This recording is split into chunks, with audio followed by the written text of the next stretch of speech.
recent report from Aid to the Church documented persecution of Christians is worse today than at any time in history, with Iraq as ground zero for the elimination of Christians. The Gatestone Institute recently noted that 80% of Christians in Iraq have disappeared. Now, the New York Times published an article last year, Why the Middle East's Christians Are Under Attack, by a Turkish scholar who acknowledged that Christian persecution was taking place, but he denied that Islam had anything to do with it. In fact, he wrote, some in the West are inclined to see the problem as Islam's war on Christianity. The reality is much more complex. Clearly, what threatens Christians is not Islam, but a strain of extremism within it. We hear this all the time. But what does Islamic theology and what does the history of Islam tell us about why the persecution of Christians is taking place? We're going to talk about it today with Dr. Andrew Bostom, who is author of several books, including The Legacy of Jihad, Islamic Holy War, and The Fate of Non-Muslims. Great to have you back, Dr. Bostom. How are you? Good, Janet. Sorry to be talking about this rather depressing and distressing topic, but your lead-in is very important, actually, because since the advent of Islam, the destruction of Christian communities, and it happened as soon as Islam burst out of Arabia, was of course driven, by worldly conquest ideas, but driven by theology and by a real animus that Islam has towards Christian beliefs. We can see this in the Quran itself, of course, but there's a very short opening verse or surah to the Quran, which consists of just 7 verses. And in the 5 prayer sessions that Muslims, pious Muslims, are required to repeat each day, they're broken down into subunits of prayer called rakas. So 17 times a day, the full 7 verses of this opening surah are repeated. And the 7th verse is a curse on Christians for having gone astray. And when you look more carefully at what is it that Muslims are accusing Christians of having done that caused them to go astray, it's based on a rejection of basic Christian tenets, such as the Trinity, which Islam not only rejects, but also misinterprets. And we see this in the 4th surah, and also in the 4th surah, we see the rejection of the notion of the crucifixion of Jesus. And Islam, I guess you would know this much better than me, Janet. I think it's some sort of a Gnostic notion. Yes. that Jesus was replaced with a body double and was sucked off into heaven, and the perfidious Jews got the Muslims to kill the imposter. And so where is the Muslim Jesus, who's known as Isa? Well, he's going to come back about 40 years before the end of time as an unmistakable, full-throated Muslim. And as it says in the Hadith, which are the traditions of Muhammad, which sort of complete the so-called Quranic revelation in many respects, this Muslim Jesus is going to come back and break the cross, kill the pig, and end the payment of the Quranic poll tax, because it'll no longer be required because Christians believe to be forcibly converted to Islam or slaughtered. Mm-hmm. I mean, so this is the kind of vision, and on the worldly level, in the Quran, the final surah that was supposedly revealed, even though it's not in numerical order, is the 9th surah, and the 29th verse of the 9th surah is very clear about waging an eternal jihad against Christians, Jews as well, but submitting them to Islamic law, and if they survive the conquest, and forcing them to pay this humiliating poll tax, what I just referred to previously, to which were attached a whole series of legal restrictions and humiliations, including mock beheadings, during the ritual for collection of this poll tax. So this is the spirit of Islam from its onset, which drives the observable phenomenon of all the conquest of Christian communities, and in some cases they're being made extinct long before the 20th and 21st centuries. And so it's just so disturbing to hear this kind of apologetic after all this historical and doctrinal evidence, and all an organization like jihadist group like ISIS or Nigerian equivalent Boko Haram. All they are doing is bringing to bear the full force of this jihadist doctrine in our era for everyone to see. And so for someone like the person you mentioned to just deny all this, he doesn't have to abide by it. But it's a grave sin as far as I'm concerned to deny its reality. Oh, it is. Well, this is a man by the name of Mustafa Akyol. I don't know who he is specifically. Yeah, Turkish scholar. You probably. Oh my goodness, I do know. I do. You would know him as an expert that you are. I have had entanglements with him in polite settings, online debates. He's just an awful apologist. So now I understand. Now you get it. Well, here's something else that he said in that article from the New York Times. He said Islam has been the dominant religion in the Middle East for the past 14 centuries. But this level of zealotry, referring to Christian persecution in the Middle East, is new. And he goes on to say the very presence of large communities of Middle Eastern Christians is a testimony to the fact that Muslims traditionally tolerated them. What would be your response to that? I mean, it's awful because his native Turkey wiped out Byzantine Christianity, wiped it out, destroyed it, and then not being satisfied with that, with the remnant communities being Assyrian Christians, certainly Armenian Christians, Greek Orthodox Christians, were subjected to grinding persecution. And then in spasms that are relatively recent history. We just had the 100th anniversary of the jihad genocide of the Armenians, but during that period, during that World War II era, it wasn't just the Armenian Christians who suffered from this vicious annihilationist jihad. It was also the Greek Orthodox and Assyrian communities, and it's the small remnants of these populations that were set upon by ISIS, particularly the Assyrians in Iraq. Right.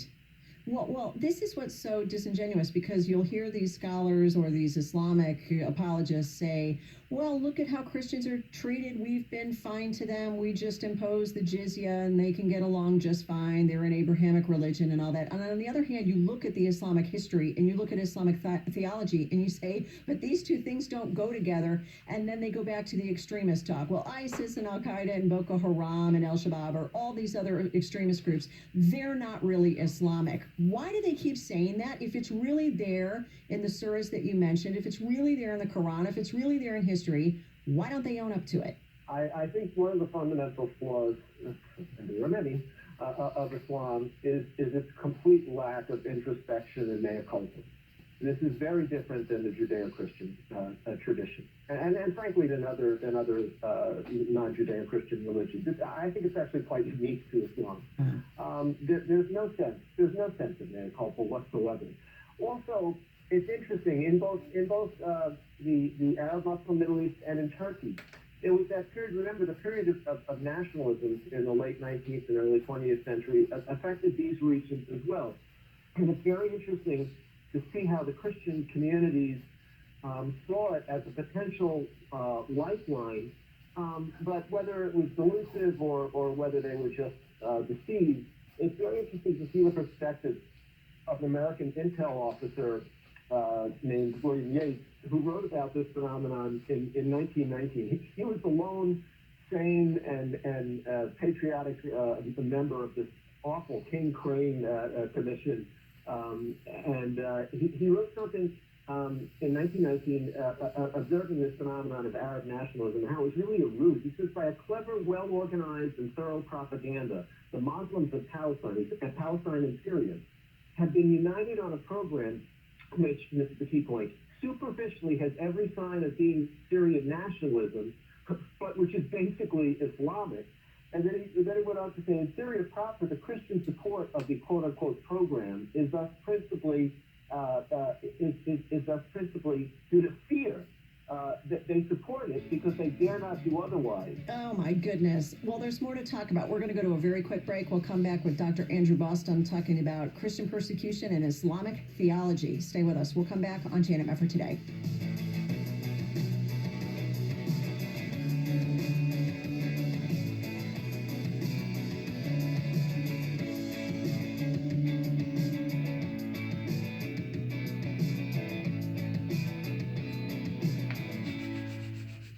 Are you you among the millions of Americans who feel uncertain when it comes to their health care? As a Christian, are you looking for health care that doesn't violate your morals and convictions?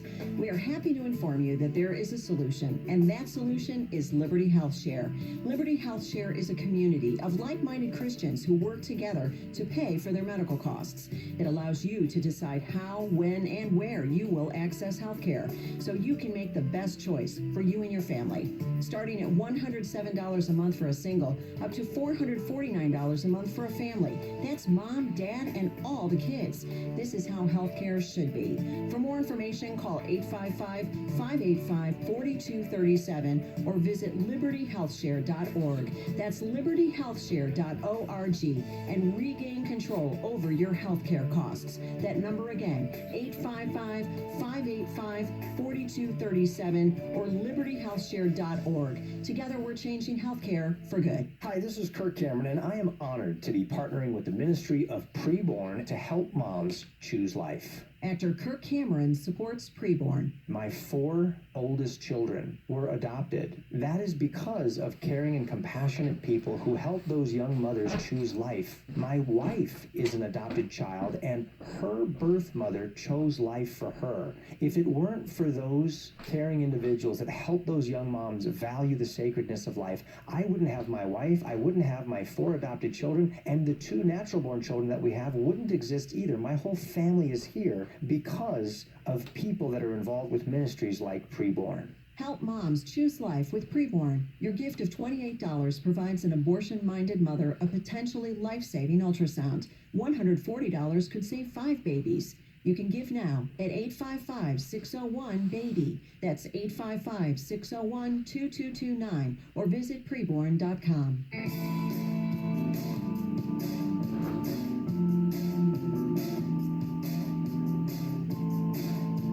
Janet Mefferd today, and joined by one of my favorite Islamic experts, Dr. Andrew Bostom, author of The Legacy of Jihad and other great books. He is just a real great source, really great source on the history and theology of Islam and how we can understand these things. And in particular, we're talking about the modern persecution of Christians. It's at this historic level. We are hearing from Muslim apologists that this isn't really because of Islam, even though, Dr. Bostom, as we've talked about, I think before, when you look at some of these world watch lists, Open Doors just came out with one recently, the vast majority of countries where Christian persecution is at an all-time high are in Islamic countries. So how in the world do you talk your way out of that one? It's just overwhelming. Yeah, I mean, those data, it was 38 out of the 50 worst nations, so 76%. But literally, I would say the report says 9 out of the top 10. I would actually say 8.5 because Eritrea, which is number 6, it's really the Muslim half of Eritrea that's persecuting the Christians. Yeah. So basically, aside from North Korea, which is number 1, and which is a horrible communist lunatic asylum, it's number 2 is Afghanistan, number 3 Somalia, number 4 Sudan, number 5 Pakistan, number 6 the Muslim half of Eritrea, number 7 Libya, number 8 Iraq, number 9 Yemen, and number 10 Iran. And Iran is interesting because it shows you that Shiite Islam, or all the other countries, the Sunni countries, Shiite Islam shares the doctrine of Christian hatred leading to persecution. Yeah, that's right. Right. And if you skip down on the list, then you pick it up. You have India at number 11, then you have Saudi Arabia, the Maldives, Nigeria, Syria. I mean, you just go on, and you say, well, how can you blame persecution merely on ISIS? And it's really not in line either with Islamic theology or history, but it seems it's politically incorrect to go back and to say the violence inherent in Islam goes all the way back to Muhammad. Now, what should we know about Muhammad himself and the conquest that he made initially in order to establish Islam in the Middle East in the first place?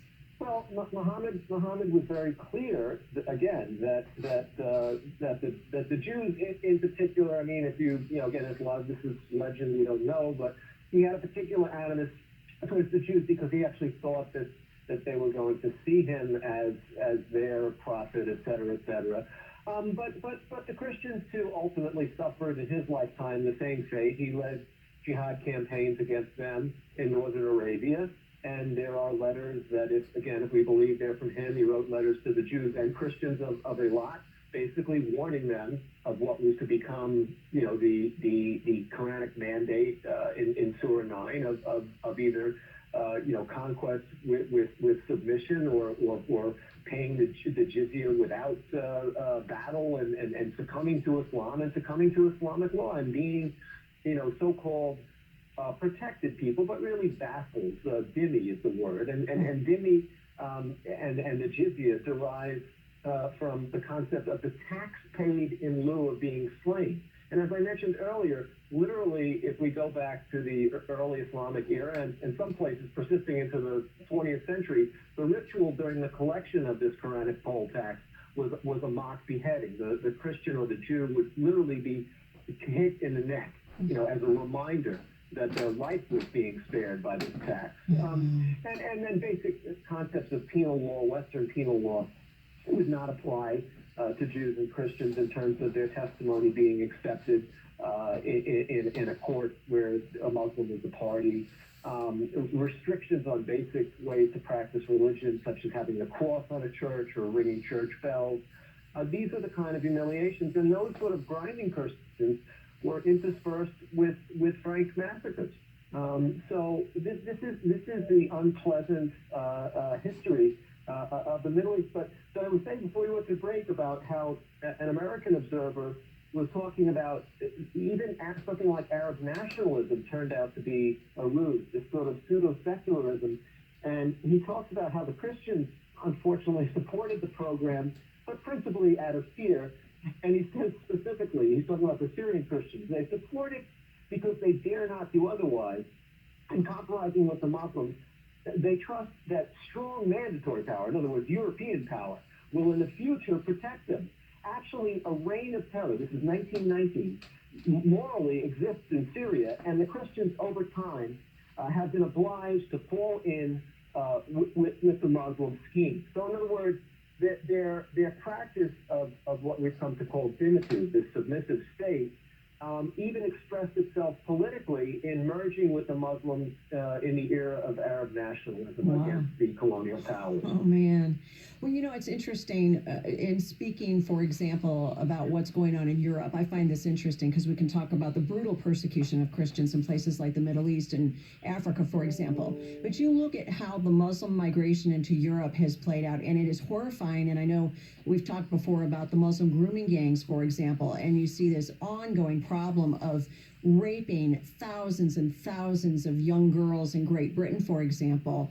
How does this fit into the scheme of jihad warfare and Islamic theology? Because it seems that's a form of persecution as well, a different form. But if they're targeting Sikh girls and they're targeting Christian girls or Jewish girls, that's also something that they seem to be theologically allowed to do, according to some of these people.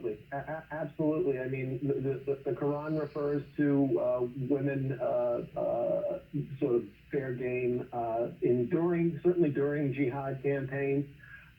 In the hadith are much more explicit. There's a very explicit hadith about a Jewish tribe, the Banu Mustalik, where it goes into detail about how there was a theological question about whether they could be intercourse could be had with them and whether it had to be coitus interruptus. I mean, this is how detailed it was, and Muhammad sanctions just rape and says, well, if they're going to get impregnated, basically, that's Allah's will. Whether, so you don't have to bother with coitus interruptus. It's just, I mean, this is how explicit it is, Janet.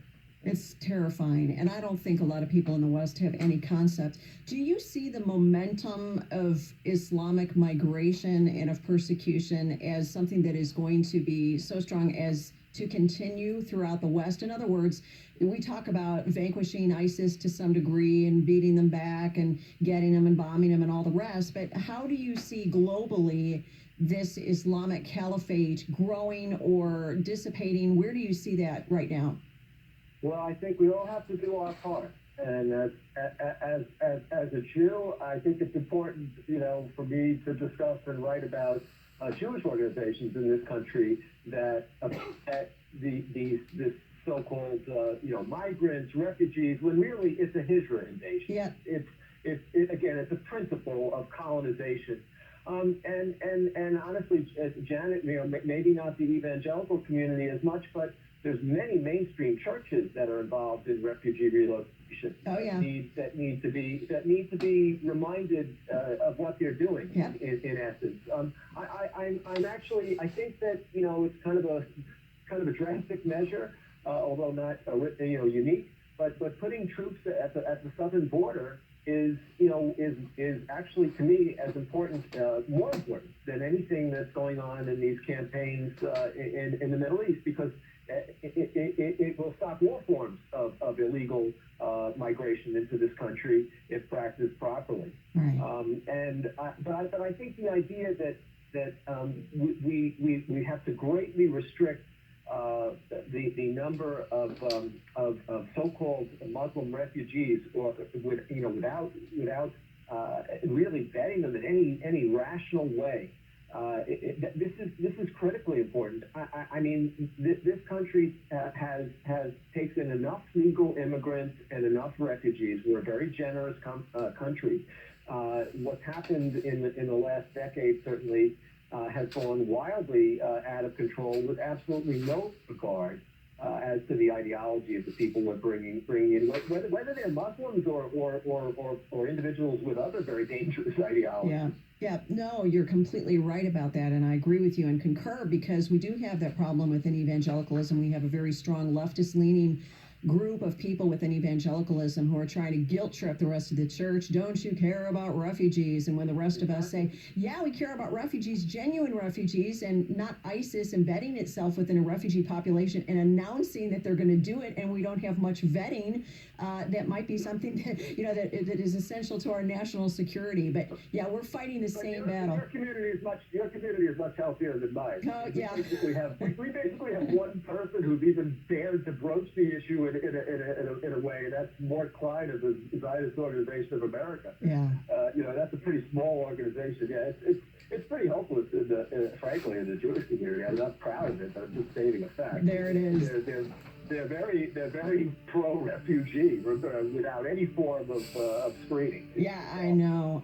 Well, you got to read Dr. Andrew Bostom's stuff in his blog, andrewbostom.com. Check it out. Always a pleasure. Thank you, Dr. Bostom. Always great to have you. Take care. All right.